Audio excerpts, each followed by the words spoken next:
Hi, this is Gwen Foster. This is another video on underlying emotions, but from a different perspective. This book, The Complete Dictionary of Ailments and Diseases by Jacques Martel, is another great reference. This is a guy, I think he's from France, and he wrote a really great book with different information, but about the emotions and underlying cause of ill health related to certain specific conditions. I'm going to go into one thing in his book just to give you an example. I do highly recommend this book. I have lots of references that I use to look up the underlying issues with people so that we can get a handle on the emotional underlying cause. And this one probably sounds pretty logical with heart and cardiac problems, but a lot of people are dealing with heart and cardiac problems, whether it's high blood pressure, angina, arrhythmia, heart palpitations, heart murmur, or things like that.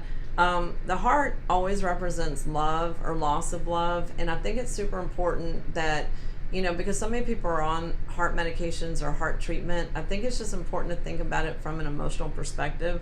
So I'm going to read out of this book. So he says that the heart and all cardiac problems, including congestive heart and things like that, it says, as the heart symbolizes love, peace, and love of life, heart problems often originate from loss of love, sadness, or from a resurgence of deep emotions even after several years. All secret, impossible loves, family love, cheapened by conflicts, will attack the heart. My heart has been hardened by my previous wounds. I'm not saying this is true of me, I'm reading from the book. My heart has been hardened by my previous wounds. I really and truly believe that my life is difficult and stressful, and that I have to fight every inch of the way. I often feel as though I were in a position of self-survival, a state where I believe that only my own efforts will bring me any reward. I have to adjust myself to the pace of others, and this creates great stress. I am worried, overexcited, and anxious, and I have difficulty in setting my limits. I feel too fragile to be able to keep my emotional balance, and I unconsciously smother my inner child and prevent it from expressing this marvelous joy in living. A heart pain shows me that I am hanging on and depending on someone or something. My insecurity makes me experience an intense inner tension. The heart is associated with the thymus gland, which is responsible for the production of T cells in the immune system, which weaken and become less resistant to invasion of anger, hate, frustration, and self-rejection. Heart failure shows to what extent I judge myself and I see certain situations in my life as failures. Instead of following the impulses of my heart, I prefer to listen to others, which puts a brake on my development. The heart needs love and peace. Life is made to be lived with a child's attitude of openness, joy, and curiosity and enthusiasm. Even if I have emotional needs to be met, I try to remain well balanced with enough openness of heart to allow me to appreciate every gesture of my existence. If I must undergo open heart surgery, have I always spoken to the people concerned with an open heart about my difficulties and sorrows? So it goes on to like heart coronary thrombosis, heart infarction or heart attack, heart myocarditis, pericarditis, tachycardia, heartburn. So it breaks down every one, but you can just kind of think about loss of love, where that might be like a really old thing. It can be where someone's longing for love, like deep unconditional love.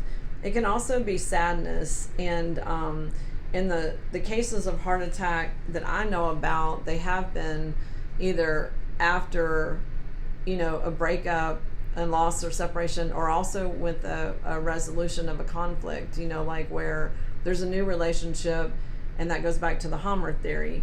But anyway, it's always about the loss of love and also letting go of the past and really embracing love completely. Sometimes the heart can be affected by shielding it from not really being open to love, and always, kind of protecting the heart from being broken again.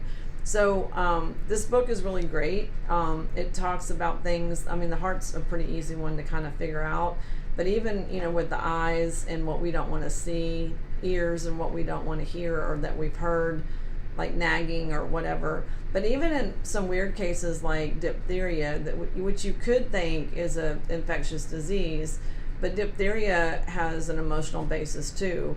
So it's not just like the lungs is grief and the heart is heartbreak. It actually goes into even things that I would say most people would consider could not be emotional, that they would think is more as contagious. But even in contagious conditions, if you think about it, not everybody gets that. In school, the whole school doesn't get chicken pox or measles. A small percentage actually does. And why do they do that? One of the things I heard about that is that, when you start school and you're in kindergarten or first grade, there's usually a pretty wide amount of people that get something, either chicken pox or something like that. But chicken pox is a skin issue, and chicken pox is a separation from mom, daycare, babysitter, whatever they used to be used to. It's a new school, new people, new friends. It's not necessarily who their friend is next door or daycare. So it'd be common for the child who has that separation anxiety from their parent to be the one that gets chicken pox. If we think of it from a perspective of the emotional state of a person or child, then it all makes more sense. It's not random. It's not like, just 10% or 5%, get these ailments. And it's really not something that, it's predictable, actually. The first week of school, the first month of school, so many kids are going to have, some kind of thing that they're going to say is contagious, and it just isn't.